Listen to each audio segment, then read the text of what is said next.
Hello, crypto world! Welcome to the Chart Historian. My name is Justin, and on this channel, I delve deep into crypto charts, exploring chart structures, fractals, and patterns.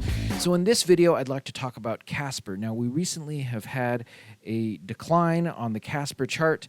If you follow me on Twitter, I have been talking about this decline potentially taking shape. Well, it has. In this video, I'm going to talk about what we could potentially see coming down the road in the next days. However, I'd also like to talk about the bigger picture, where we are. So Casper has a repetitive structure. For those of you who follow this channel, you know what I'm talking about. For those of you who are new, if we jump back to the very beginning of the Casper chart, this time starts in 2021, and it's really before Casper is traded mainstream. TradingView picks Casper up on this decline here. So this is pre-TradingView. Now, why am I even going back to this time? Well, believe it or not, Casper has a repetitive macro structure, and it is this original structure that today's Casper has been following. Now, you can go through my previous videos. In there, I talk about how today's chart is following. In fact, you can watch this one, which is my most recent video besides this one, on Casper. And in there, I go more into detail on this repetitive structure. So briefly, for those of you who are new to this, it's essential to understand this structure because once you understand it, you'll have an idea of what today's Casper is doing. So it starts with a move up. Now, this move up, believe it or not, is a bull run structure. See this giant move up here that went almost to 40. It went to $40, I think. So it's the same structure as this over here and as this one over here.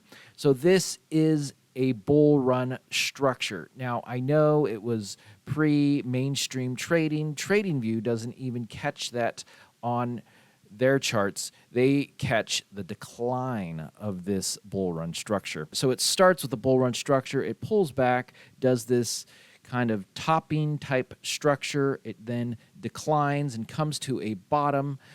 In this bottoming structure, there are certain key features that repeat. For instance, this little bounce right here. We'll see how that repeats later on. It moves up into a new type of segment of the Casper chart. This is a range-bound time where price kind of winds its way through a very boring time. I break this range-bound time into separate fractals. So the first fractal, price moves up, pulls back, moves back up again, winds its way down. The second fractal starts with a move up. It pulls back, kind of goes flat and sideways, then moves up again, forming this bowl-type structure. That is one of the unique structures of this fractal. It then winds its way down to a point. Well, here it kind of goes sideways and then drops. After that, this sideways range-bound time ends with a bounce. So this green box is where the bull run structure starts. After the bull run structure, price once again pulls back. So this is where it starts to repeat. Here is that topping structure where it's kind of wavy, and then it goes into the decline. There's that bounce at the bottom of the decline, just like we saw the bounce over here at the bottom of the decline. It then moves back up, whereas this time it was a very slow-moving fractal compared to what happened over here. It does the same thing. It moves up in this little candle, this wick right here, pulls back, moves back up again in the same way that this one does the same thing. It moves up, pulls back, moves back up again, and it goes sideways to the end of this fractal in the same way that this one kind of winded its way sideways to the end of the fractal. So in the next fractal, it moves back up again, drops, does that bowl type structure that we see over here. This time it played out on a larger scale, and you can see the details of this part that goes sideways a bit better. It winds its way down to a point versus going flat and then dropping down. So there is some deviation, and this actually brings up a good point. So every time a fractal repeats, the basic idea repeats, but the way it's expressed is different, and that's because the timing, the height, and the depth, those don't copy over when a fractal repeats. Those will always be original to the new iteration. So after this fractal completes, it goes into the bounce, which ends the sideways range-bound time. So this is where the bull run structure begins, this green box. And like I pointed out, this bull run structure is the same as this bull run structure and as this bull run structure. So that is the repetitive structure of Casper. It's a macro repetitive structure. So after this one crashes, and here is that topping structure way down here. So normally it pulls back and then does that topping structure. Well, it did that, but this was just a massive, massive pullback. And then once it starts over here, it goes through the same idea. Of course, it looks unique, as it looks unique every single time, but it plays out on a larger scale, quite a bit larger scale. So it has been my belief that we have been in the first bull run structure of Casper. There's two different iterations of this on this early chart. It has been my belief that we have been following this one closer. So this happened on such a small time frame, we need to zoom in on literally a 5-minute candle. So here we are on a 5-minute candle. Now I break this structure up into several different parts. This is the first part, which I call the first wave. Here's the second wave right here. Here's the third wave, which comes to a peak. It then crashes, and this crash brings it back down into wave 1 zone. It then kind of goes flat, has this little bounce here, even drops a little lower, and then it goes into the next phase of the bull run structure. If we look at this one, we have the first wave right here. We have the second wave right here. We have the third wave. However, in this iteration, it does not come crashing down into wave 1 zone. It just holds its ground and then moves up into the next structure. So how does this relate to what is happening on today's chart? So there are two possibilities. In my previous video, I talked about how my primary analysis is this first bull run structure. However, this black fractal, we'll talk about that in a minute. So if we are in the first bull run structure, let me zoom in a little closer. We would have the first wave right here, the second wave right here, it pulls back, the third wave, which brings it to a peak, and then it crashes down into wave 1 zone. All that is nice. So on this structure, we had this little bounce. It was tiny. On today's chart, this potentially is very large, this bounce. Again, the timing, the height, and the depth, those things will vary every single time the structure repeats. So that is one possibility. It goes flat, and then it should begin to start on the next part of the bull run structure. However, we have this decline here, which makes me wonder, what is going on? This structure does not do this massive decline that we are seeing on today's chart. In fact, it goes way below wave 1. If we are to look at this iteration of this bull run structure, this doesn't have anything like that either. So what is going on? Well, where it does do a nasty decline is right here. So this bounce that ends the sideways range-bound time typically brings, as we see here, or not typically, at least this time it did, it brings it down to a low that shakes people out. Over here, it did not go as deep, but the fact that it went this low here is something that should not be overlooked, because what happened once can happen again.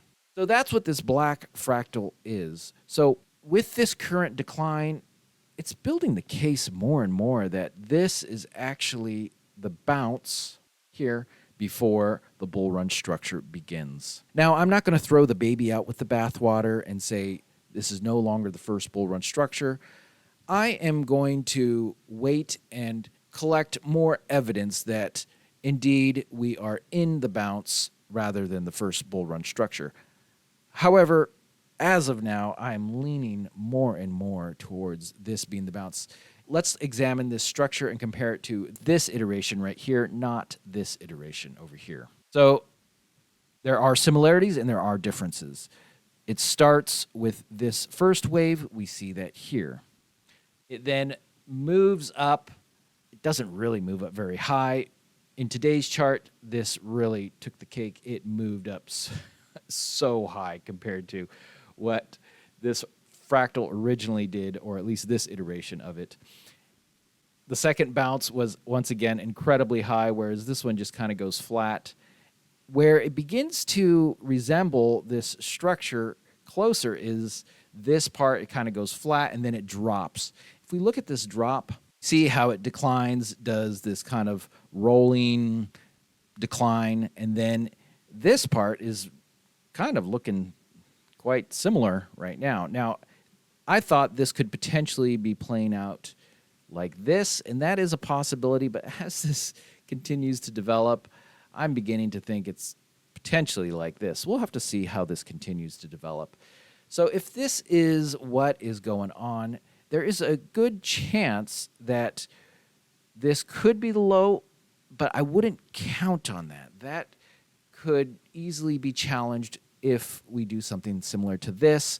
This could end up being a new low as opposed to this being the low. So just be prepared for something like that, a bounce that brings it to another low lower than this low. Once again, it doesn't have to be like that, but it is certainly something you want to kind of mentally prepare yourself for. Well, what would happen after this if we are in this bounce? We would be somewhere in this area right here. Let's zoom in. So this is really the ending part of this structure. We would enter into that first bull run structure if we are in the bounce. So we would have the wave 1, we'd have wave 2, and then we would have wave 3. Now, it may not follow this iteration. It could follow this iteration where we have wave 1, we have wave 2, and we have wave 3. Wave 3 could potentially pull back into wave 1 zone or somewhere. It could potentially drop low, put it that way. And then it would do this part of the structure and start to move up into the next part of the bull run structure. If, however, we are indeed in this structure, we should be looking for something similar to this, where price begins to move up more aggressively. It has this pullback, but then it goes into the next major pullback of the bull run structure. So let's conclude. We are in a crossroads where we could potentially be still in the first bull run structure, or we could be doing this bounce that comes before the bull run structure. With this decline that is taking place on the Casper chart, makes an argument that what we are experiencing is the bounce before the bull run structure begins.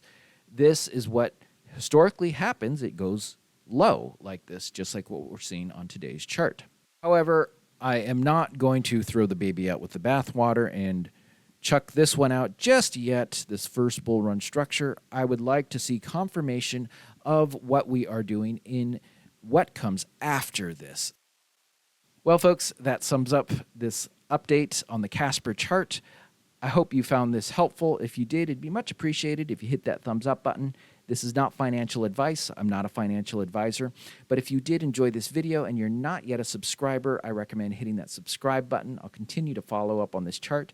And by the way, this is original TA. You're not going to find this type of technical analysis anywhere else on YouTube land, Twitter, or the internet at large. I also have a Discord that is connected to a Patreon page of mine. It's a $5 a month subscription. You can communicate with me. There's others there that share their charts, their ideas, and it's a place where we keep abreast of what is going on the Casper chart. So if it's something that you're into, you're welcome to join. I'm so glad you caught this video. I hope you catch my next one. Have a great day, and bye for now.